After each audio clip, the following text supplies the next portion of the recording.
Ask any experienced mechanic what motorcycle costs less and lasts longer when the miles pile up, and Honda comes up fast. That's not hype. It's years of service records, parts prices, and engines that simply refuse to quit. Harley-Davidson builds iconic machines, no question, but that legacy often comes with higher upfront prices and higher long-term maintenance costs. Honda took a different path. Reliability first, serviceability second, image last. The result is a motorcycle that's cheaper to buy, cheaper to maintain, and easier to live with over time. Today, we're laying out why Honda motorcycles beat Harley where it matters most. Ownership. Watch till the end, because the cost breakdown tells a story most riders never hear. What's happening? Honda's entrance into the American market did not begin with noise, flags, or grand declarations.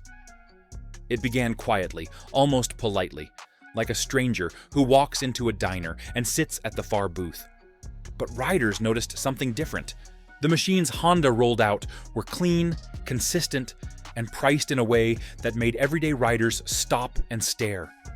They saw motorcycles that did not demand loyalty up front or carry decades of identity baggage. They were simply accessible, smooth, and within reach. That alone cracked open a door Harley never expected anyone to push.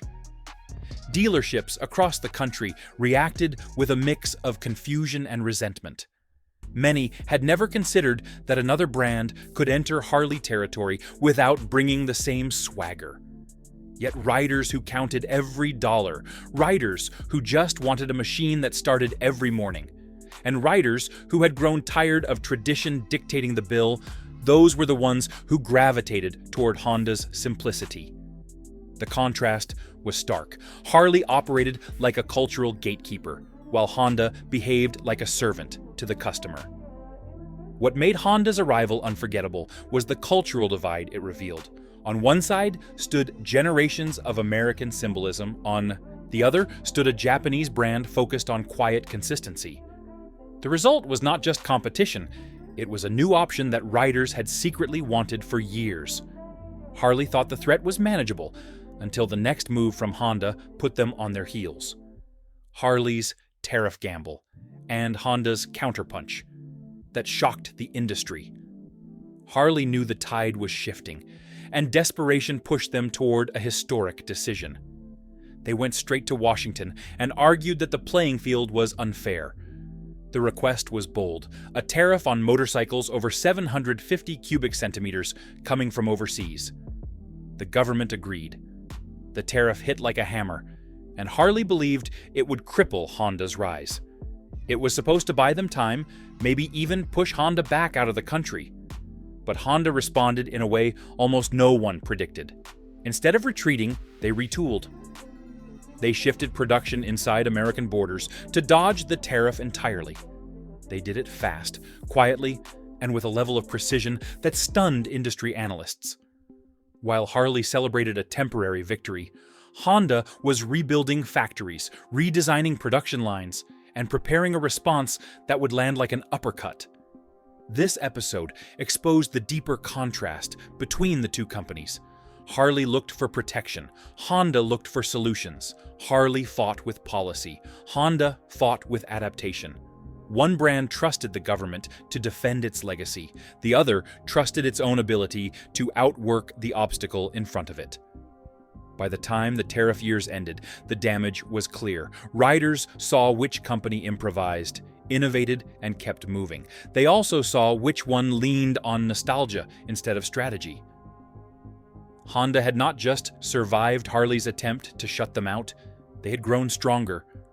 Once the political dust settled, riders started shifting in a direction Harley never anticipated. If this breakdown is hitting home, tap like so more riders see it, subscribe for comparisons, and share your perspective below. Why American riders started choosing Honda during the storm. When the market turned turbulent, riders had to make decisions that had nothing to do with emotion. They looked at rising costs, dealership shifts, and the changing landscape of long-distance travel. Harley had name recognition, but Honda had accessibility. That difference mattered more than any marketing slogan or chrome finish. Japanese motorcycles gained traction because they were practical, straightforward, and trustworthy during times when riders were watching their wallets tighter than ever. Harley continued to push tradition, heritage, and identity. Those ideas resonated with many riders, but not all. A growing number began to see that the open road did not care which badge sat on the tank, it cared whether the machine carried them without drama. Dealership sentiment also began shifting. Some dealers quietly admitted that Honda units, once stocked, did not linger on the floor. They moved. Riders walked in, pointed, signed, and rode home. Meanwhile, Harley dealers were juggling promotions, trade-in deals, and marketing pushes designed to keep momentum alive. This market reality did not go unnoticed by the riding community. Long-distance riders also played a role. They talked among themselves, comparing experiences. Some came from Harley heritage, but found themselves leaning toward Honda, simply because Honda kept showing up as the calm, predictable choice. Over time, momentum moved. It was not loud, it was not dramatic. It was slow, steady, and undeniable. Beneath those shifting loyalties, a deeper story was forming, one rooted in what each brand stood for. Before we go further, if you're curious about the riding gear and accessories I trust day to day, they're all listed in the description. Identity versus execution. Harley built its image around heritage. The sound, the posture, the outlaw mystique. These were not features, they were the brand. Riders bought into a lifestyle long before they bought into a motorcycle. Harley used that symbolism to dominate for generations. The brand did not sell machines. It sold the idea of belonging. That was powerful, and for many Americans, it still is. Honda approached the world differently. They focused on execution. They did not build legend. They built consistency. They delivered motorcycles that worked the same on Monday as they did on Friday, year after year. They never tried to replace American culture with Japanese culture. They simply offered something riders could count on. And riders talked. Word spread. The image of Honda as the smart rider's choice solidified across the years. Over time, these perceptions hardened. Harley became the symbol of identity. Honda became the symbol of practicality. In a market where emotion often wins, Honda managed to win by being the brand riders could trust without ceremony or spectacle. For many riders, that alone made Honda the better and cheaper path forward. History sets the stage, but the real divide reveals itself when you look at how each machine was built to behave. Honda's engineering mindset. Honda's approach to building engines began with a belief that a motorcycle should operate as a unified machine rather than a collection of strong parts. From the earliest models, their engineers focused on machining accuracy that stayed consistent from one unit to the next. Instead of emphasizing dramatic sound or brute personality, they refined metal surfaces and internal clearances until movement inside the engine behaved with calm predictability. The idea was simple. When every piece fits with disciplined consistency, the machine behaves the same, whether it is on its first mile or its 10,000th. That mindset defined the way Honda developed its internal processes. This philosophy shaped engine behavior under load. Honda machines were designed to carry their power smoothly through the rev range, not by chasing theatrical sensation, but by maintaining stable internal forces. Their engineers favored refinement over spectacle, choosing quiet precision where other brands favored character. It was an approach that required patience rather than flash, yet it gave Honda a signature feel rooted in mechanical order rather than noise or vibration. That emphasis on balance influenced how their motorcycles responded when stressed. Under acceleration, deceleration, or sustained travel, Honda engines were built to behave predictably, with minimal surprises. It was not an emotional approach to engineering. It was a disciplined one, shaped by a corporate culture that believed stability was more meaningful than theatrics. Once Honda established that foundation of precision, Harley's contrasting approach stood out even more sharply. Harley's mechanical identity. Harley-Davidson's mechanical identity has always been anchored to a single idea: the engine is the soul of the motorcycle. That belief guided choices that might have puzzled engineers in other countries, but made perfect sense to riders who valued a familiar heartbeat beneath the seat. The single-pin crank, a defining trait in many of Harley's classic engines, created a cadence that no other brand captured. It was not the smoothest configuration, yet it delivered a rhythm that became inseparable from the Harley name. The company resisted modernizing that core design for decades, not because it lacked the ability, but because it understood what the sound and feel meant to its riders. Engine shake, timing quirks, and the pulsing beat between strokes were not flaws. They were cultural anchors. Generations of riders recognized that distinctive lope long before they could identify the motorcycle itself. This dedication to tradition shaped Harley's mechanical philosophy. Instead of fine-tuning toward uniform smoothness, the brand leaned into the character of the V-twin architecture that had defined it since the early 20th century. The engine became a mechanical storyteller, expressing heritage with every crank revolution. Riders did not just operate a Harley engine, they felt it under their bones, as if the machine were alive. The company's refusal to abandon this character created an identity that stood apart from the more measured and calculated approach Honda favored. Harley prioritized sensation, connection, and symbolism, even when engineering trends pushed toward modernization. That commitment to feel over evolution only becomes clearer when examining the choices Honda made in fuel and temperature strategy. Honda's cooling, carb, and combustion strategy. Honda approached temperature management with the belief that a stable engine is a predictable engine. Their water cooling philosophy aimed to maintain consistent internal temperatures regardless of riding style or environment. By keeping heat in check, they ensured that combustion patterns behaved as intended and that performance stayed uniform across wide ranges of use. This was not about power or drama, it was about controlled physics. Their carburetor designs also reflected this mindset. Honda often built carburetors with more airflow and fuel capacity than the engine strictly required, giving tuners extra headroom without stressing internal components. This design strategy allowed changes to altitude, humidity, or jetting to be absorbed without compromising overall stability. The carburetor was not merely a fuel delivery device. It was a buffer zone engineered to support predictable combustion. These choices grew into Honda's broader engineering signature. Every decision was built around the concept of predictability: how a machine warms, how it breathes, how it responds when pushed. The company wanted engines that reacted the same way every time, unaffected by variables that might unsettle a more temperamental design. This approach created a mechanical personality defined not by theatrics, but by consistency. Honda's approach did not chase emotional resonance, it chased controlled behavior. And in doing so, it positioned itself as the brand of smooth and calculated stability in contrast to Harley's raw and expressive rhythm. With those approaches defined, the final contrast appears in how each machine behaves once the frame and weight decisions come into play. Frame geometry, weight decisions, and riding physics.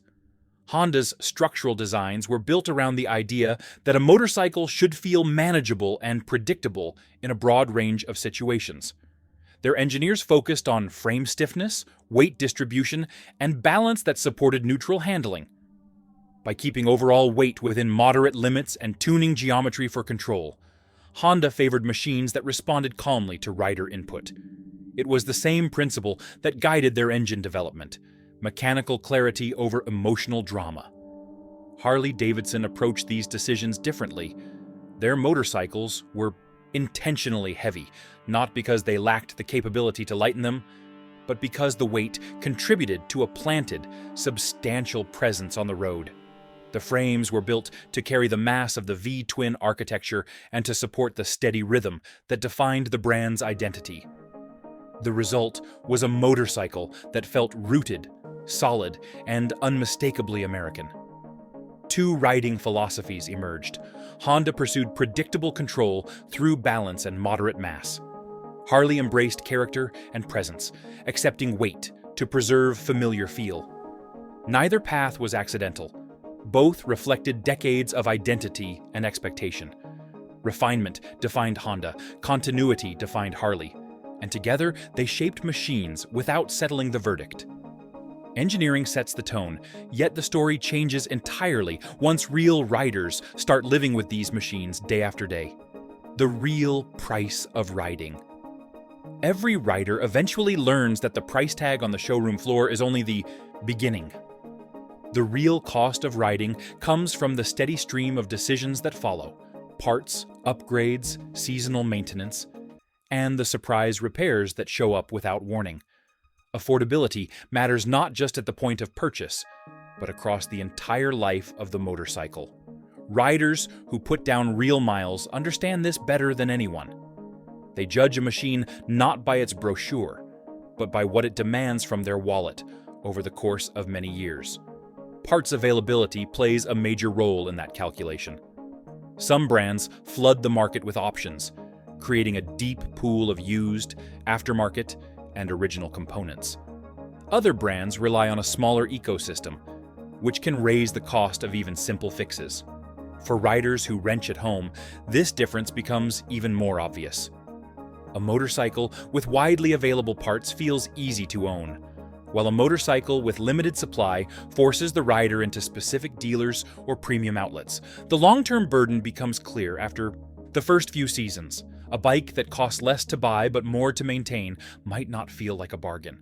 A bike that is affordable to repair but expensive to accessorize creates its own set of compromises. Riders who have spent decades on the road know that every brand comes with its own financial personality, and that reality shapes loyalty more than advertising ever could. Those financial realities only deepen when riders turn the wrench and face what upkeep actually demands. Wrenching truths. Every motorcycle requires attention, and riders judge brands by how much work they demand. Some machines ask for frequent tinkering, with small tasks appearing every few hundred miles. Others feel content to run without constant adjustment. Neither approach is inherently better, but they attract different kinds of riders. The more hands-on a motorcycle is, the more it appeals to riders who enjoy the ritual of wrenching in the garage. The more stable and predictable it is, the more it attracts riders who simply want to get on the road and go. Shop visits tell their own story. Labor rates vary from dealer to dealer, but the gap between brands is often significant. Some riders accept that premium shop costs come with the territory. Others avoid them entirely by learning to handle routine repairs themselves. Over time, patterns emerge. Certain motorcycles appear on lifts more often for routine issues, while others enter the shop mainly for major intervals or unexpected problems. Long-distance riders notice these patterns quickly because they have more frequent interaction with service departments. Common repair experiences also shape brand loyalty. Some machines require regular attention to wear points, while others tend to hold adjustments longer. Long-haul riders often talk about the kinds of problems they expect from each brand: charging quirks, clutch behavior, belt or chain adjustments, or electrical aging. Those lived experiences drive decisions more than any technical chart ever could. Maintenance tells one story, but the body tells another when long miles start leaving their mark. If you want straight talk about motorcycles without brand bias, subscribe now. This channel breaks down decisions riders actually face past the marketing noise. Staying subscribed means you catch the next comparison before it costs you money, time, or purchase. Comfort, fatigue, and everyday riding realities. Comfort is not a luxury for older riders. It is a requirement. Heat, vibration, reach, seat shape, and weight distribution all influence how long a rider can stay on the road before fatigue sets in. Some motorcycles generate notable heat around the legs during slow traffic. Others transfer more vibration through the handlebars and seat. Over a short commute, those sensations feel manageable. Over a 200-mile day, they start to shape the entire experience. Riders evaluate comfort differently, depending on age and riding style. A younger rider might tolerate a stiff seat or heavy bar vibration because the thrill overshadows discomfort. Older riders take a more practical approach, choosing machines that let them enjoy long stretches without feeling beat up afterward. The ergonomics of each brand reflect these priorities. Some machines sit low and carry weight in a way that feels planted but demanding. Others distribute weight more evenly, reducing strain during low-speed maneuvering and long days on the highway. Balance also plays a major role. A heavy motorcycle with a high center of gravity can feel stable at speed, but challenging at a full stop. A lighter machine might feel less authoritative on the open road, but easier during parking lot maneuvers. These differences matter most to riders who log serious miles, especially those who ride in varying conditions. Comfort reveals patterns, yet the truest test comes later, after years of sun, mileage, and real-world wear. Used market behavior and long-haul survivability. Every 𝐉𝐨𝐬𝐽𝐻 motorcycle ages differently, and long-term ownership reveals which machines stay solid and which begin showing wear early. Some brands maintain their structural integrity well into high mileage, while others develop quirks as years progress. Riders who buy used machines pay very close attention to how previous owners treated them, because real-world condition varies widely, even within the same model year. The used market exposes these patterns. Some motorcycles retain strong resale value because riders trust them after many seasons of use. Others lose value more quickly, but that depreciation makes them attractive to riders seeking affordable entry points. Neither outcome is inherently better. Each simply reflects how the market perceives long-term survivability. Experienced riders inspect used bikes quickly, watching for frame fatigue, heat marks, worn bearings, fluid neglect, and aging electronics. They listen to idle, feel suspension settle, and judge care within minutes. Long-term survivability depends on handling miles, rough roads, heavy loads, and seasons. Some machines stay composed for decades. Others carry small issues forward, revealing the rivalry's deeper meaning ahead. How Honda reshaped the global motorcycle landscape. Honda did not reshape the motorcycle world with a single breakthrough or one famous model. The shift happened through global-scale manufacturing that stretched across continents with a level of coordination few companies could match. By building facilities in Asia, Europe, and the United States, Honda created a network that produced machines with the same standards, regardless of where they were assembled. This was not simply expansion. It was a strategy built on controlled repetition and global consistency. That approach allowed Honda to build a worldwide advantage. When other companies struggled with supply limitations or regional disruptions, Honda's distributed manufacturing kept production steady. Riders around the globe began expecting the same level of quality whether they bought their motorcycle in Jakarta, Berlin, or Denver. Consumer expectations changed as a result. People started evaluating motorcycles through the lens of consistency rather than just marketing claims. The ripple effects spread far beyond Honda's own sales sheets. Asian manufacturers began adopting similar multi-country strategies. European brands adjusted their production planning, and American manufacturers found themselves competing with a machine that moved like a global clock. Honda's influence reshaped what riders demanded and what manufacturers were required to deliver. It created a benchmark for stability on a scale the industry had never experienced. Once Honda reshaped the global landscape, pressure began building in places Harley could no longer ignore. The pressure Honda puts on Harley's next chapter. Harley-Davidson faces a future shaped heavily by the shadow of Honda's global reach. To stay relevant in the coming decades, Harley must decide whether to double down on heritage or adapt to a world shaped by efficiency and scale. The challenge is not about building louder or faster motorcycles. It is about navigating a competitive landscape defined by worldwide production and shifting rider expectations. Harley has to balance its iconic status with the economic realities of a modern manufacturer. Dealer networks reflect that tension. Some American dealerships have expressed pressure as inventory needs fluctuate and consumer habits evolve. A global competitor like Honda can fill showrooms with steadier supply and diversified models, while Harley relies on a more centralized production system. That imbalance affects how dealers operate and the type of risks they face when planning for the long term. For Harley, supporting dealers means adjusting to a world where the competition can pivot quickly because of international depth. American manufacturing carries unique strain. Domestic production defines Harley's identity, yet limits strategies global rivals use to spread cost and steady output.